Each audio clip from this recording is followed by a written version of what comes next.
Más que explicarla desde el terror, yo la describiría como una mezcla de sabores intensos, extraños, pero bien equilibrados. Pescado frito con mantequilla. El verdadero peligro también está en la imagen, en el símbolo y en la manera en que ciertos líderes convierten el caos en espectáculo. Frente a Jimmy Crystal, que convierte el dolor en dominio, por eso Jimmy Crystal pega tanto, porque no impone solo como villano, sino como una idea podrida de salvación. Bellísimo.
Hay secuelas que apuestan por la nostalgia y otras que desde su primer aliento te golpean con una identidad propia. 28 años después, The Bone Temple no se siente como una simple continuación, se siente como un inicio feroz, una entrada contundente a una historia más áspera, más humana y mucho más incómoda. Y justamente por eso, más que explicarla desde el terror, yo la describiría como una mezcla de sabores intensos, extraños, pero bien equilibrados. Pescado frito con mantequilla, acompañado de calabazas, cebolla, ajo, sal y pimienta. Así que hagámoslo mientras hablemos de este gran filme. Si lo vemos desde la comunicación, 28 años después, The Bone Temple entiende algo muy bien. Una secuela no se fortalece solo subiendo el volumen de la violencia, sino construyendo una nueva idea. Nia Da Costa toma este universo y lo mueve hacia un lugar donde los infectados ya no son la única amenaza. El verdadero peligro también está en la imagen, en el símbolo y en la manera en que ciertos líderes convierten el caos en espectáculo. Por eso para mí uno de los grandes aciertos de la película está en Sir Jimmy Crystal. Oh my God, Jack O'Connell hace un trabajo brutal.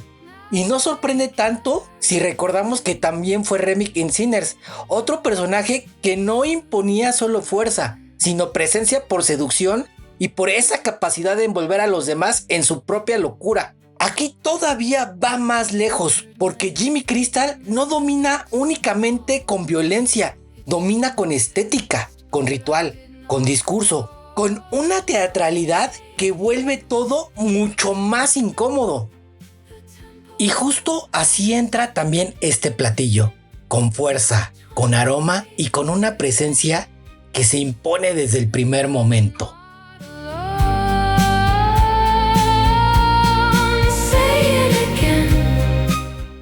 Y ahí está lo más perturbador. Este personaje está construido con una referencia muy clara a Jimmy Savile. No es una provocación vacía, es una decisión que vuelve al villano mucho más siniestro. Porque nos recuerda que hay figuras capaces de fabricar cercanía, autoridad y hasta el cariño público, mientras esconden detrás algo profundamente monstruoso. La película entiende que el horror no siempre está gritando. A veces está sonriendo, posando, prometiendo protección. En el otro extremo está el Dr. Ian Kelson, interpretado por Ralph Fiennes, que este actor es magistral. Para mí funciona como el gran contrapeso moral de toda esta locura. No se siente como el típico salvador, sino como una figura extraña, dolida, pero todavía conectada con algo humano.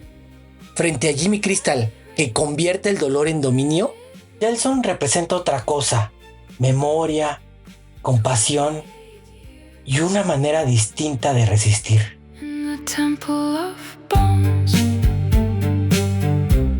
Y mientras todo esto se cocina, También la película va soltando sus capas. Primero lo intenso, luego lo humano y después lo verdaderamente inquietante.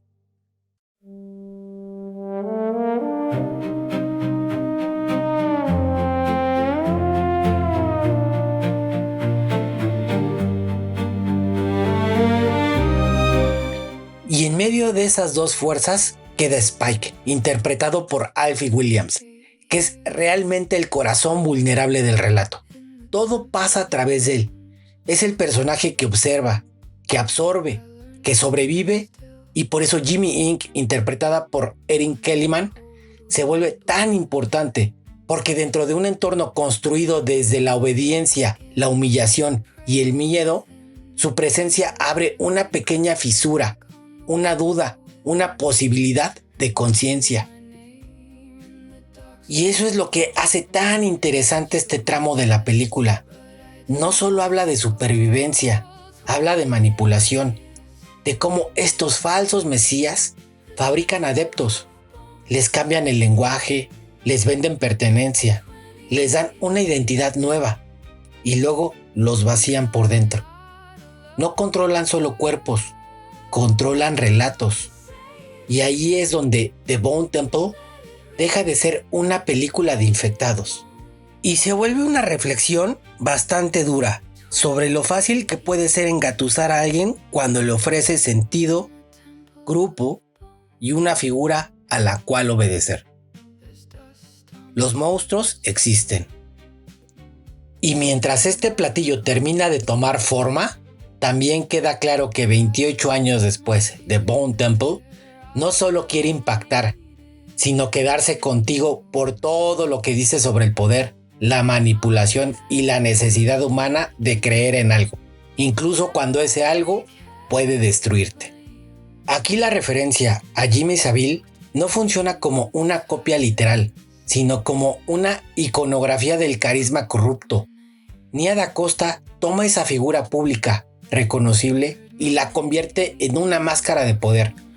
Jimmy Crystal no domina solamente por violencia, sino por imagen, por vestuario, por gesto, por espectáculo. Por eso incomoda tanto, porque entiende que una figura monstruosa puede presentarse primero como una figura fascinante. Y si lo queremos leer desde la filosofía política, aquí conviene hacer una precisión. Esto no es anarquismo en sentido fuerte. El anarquismo como tradición filosófica desconfía de la autoridad y de la dominación jerárquica. Jimmy Crystal hace exactamente lo contrario, porque destruye un orden para imponer otro todavía más violento y vertical. Más que anarquismo, lo suyo es culto, sometimiento y apropiación del vacío. Incluso Da Costa lo empuja hacia lo satanista, una comunidad que retuerce el lenguaje moral hasta llamar caridad a la crueldad. Ahí entra muy bien Nietzsche. Cuando habla de la muerte de Dios, no está celebrando simplemente el ateísmo. Está describiendo una crisis de sentido, un mundo donde los valores tradicionales se derrumban y el vacío puede volverse nihilismo. Jimmy Crystal se siente exactamente así, como un personaje que no superó a Dios, sino que quedó herido por su derrumbe. Viene de una infancia atravesada por lo religioso, por un padre sacerdote, por una cruz heredada y por la visión de esa figura paterna convertida en monstruo. Entonces su respuesta no es la fe ni la libertad, es el resentimiento convertido en credo. Y mientras el pescado se va cargando de sabor, la película también va cargando a Jimmy Crystal de sentido, no como un simple villano, sino como una fe rota que aprendió a hablar en voz de culto. Y si Nietzsche nos sirve para entender la herida espiritual, Hobbes sirve para entender el caos. Hobbes decía que cuando no existe una autoridad común capaz de poner límite, el mundo cae en una guerra de todos contra todos. Eso es justamente lo que hace The Bone Temple, mostrar que en medio del colapso siempre aparece alguien dispuesto a ocupar el vacío. Jimmy Crystal convierte el caos en orden sectario, se vende como una respuesta, como padre, como guía, como dueño del sentido. Por eso funciona como líder, porque en el desastre la gente no solo busca sobrevivir, también busca a quién obedecer. Y ahí está lo más fuerte del personaje. Él no rompe con la religión, la pervierte, no abandona la idea de lo sagrado, la invierte, se asume ligado a Satán, habla de almas, convierte la violencia en misión y así transforma el trauma en teología torcida. Por eso Jimmy Crystal no se siente como un monstruo nacido solo del virus, sino como una figura que tomó la rabia contra Dios, la necesidad del Padre y el hambre de pertenencia. Lo volvió doctrina para fabricar adeptos y engatusar víctimas. Y mientras las calabazas se mezclan con la cebolla, el ajo y la mantequilla, así también la película mezcla religión, caos, trauma y poder. Por eso Jimmy Crystal pega tanto, porque no impone solo como villano, sino como una idea podrida de salvación. Si Jimmy Crystal representa la fe pervertida, entonces el Dr. Kelson representa justo lo contrario, la posibilidad de que incluso en un mundo roto todavía exista una forma de cuidado. La propia película lo coloca como el gran soporte moral del relato. Mientras Jimmy Crystal convierte el dolor en culto, Kelson sigue apostando por la compasión, por la memoria y por una posible cura. No solo quiere sobrevivir al desastre, quiere rescatar algo humano dentro de él. Y ahí es donde entra la esperanza. No una esperanza ingenua, no una esperanza decorativa, sino una esperanza que se sostiene aun cuando todo alrededor parece perdido. Gabriel Marcel pensaba la esperanza desde lo que llamaba un mundo roto. Precisamente como la realidad está quebrada, la esperanza deja de ser optimismo fácil y se vuelve una forma de fidelidad a algo más alto que uno mismo. Y Kelson se siente así, como alguien que sigue creyendo, no solo porque el mundo le haya dado razones sencillas, sino porque renunciar a la cura sería renunciar también al ser humano.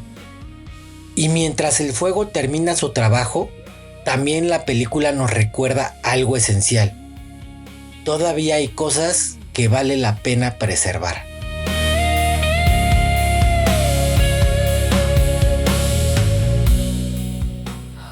También me gusta leer a Kelson desde Ernest Bloch, que veía la esperanza no como fantasía, sino como una relación activa con lo todavía posible, con eso que aún no existe del todo, pero que podría llegar a ser.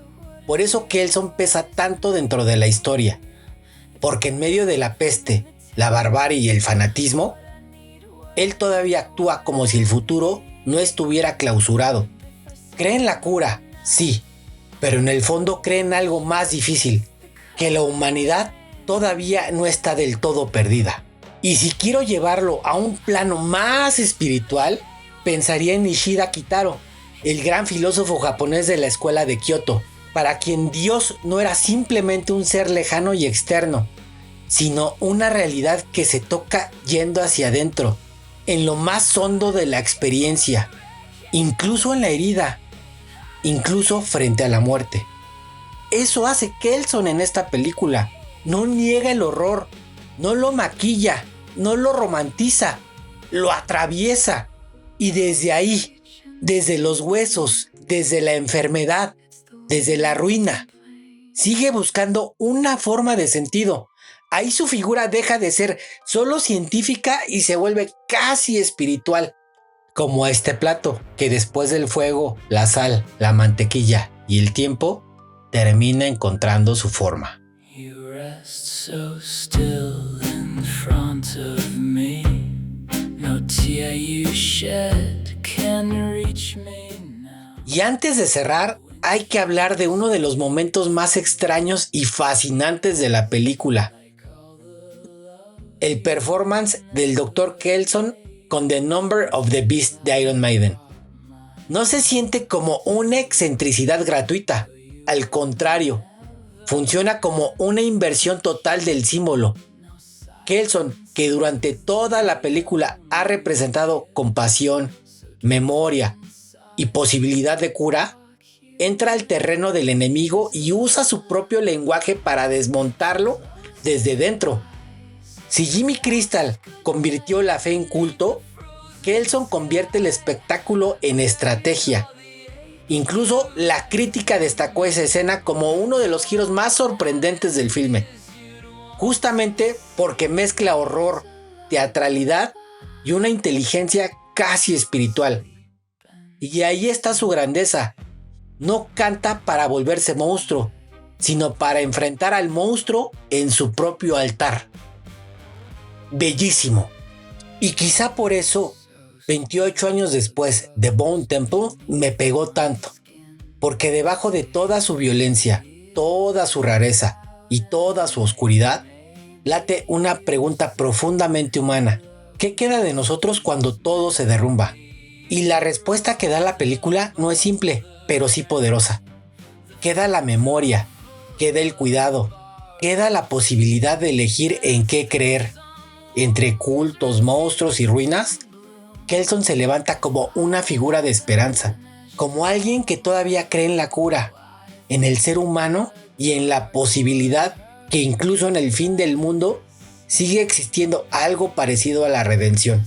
Y eso para mí vuelve esta película no solo una experiencia brutal, sino una historia que también encuentra belleza en medio del desastre. Hazme saber en los comentarios qué te pareció a ti esta película. ¿Te gustó o no te gustó? Hubo gente que le pareció realmente asquerosa el inicio de la película, los primeros minutos en sí, pero me gustaría saber qué opinas tú de esta película. Antes de irnos, no te olvides de darle like, suscribirte a este canal que es mega importante y compartirlo, ya que eso nos ayuda a que el algoritmo de YouTube nos haga llegar a más personas. Gracias por tu tiempo. Buenas tardes, buenas noches, buenos días. Hasta luego. Ya me iba, pero no se olviden que tenemos nuevo proyecto, Resonancia. Lo tenemos en Spotify. Búscanos así.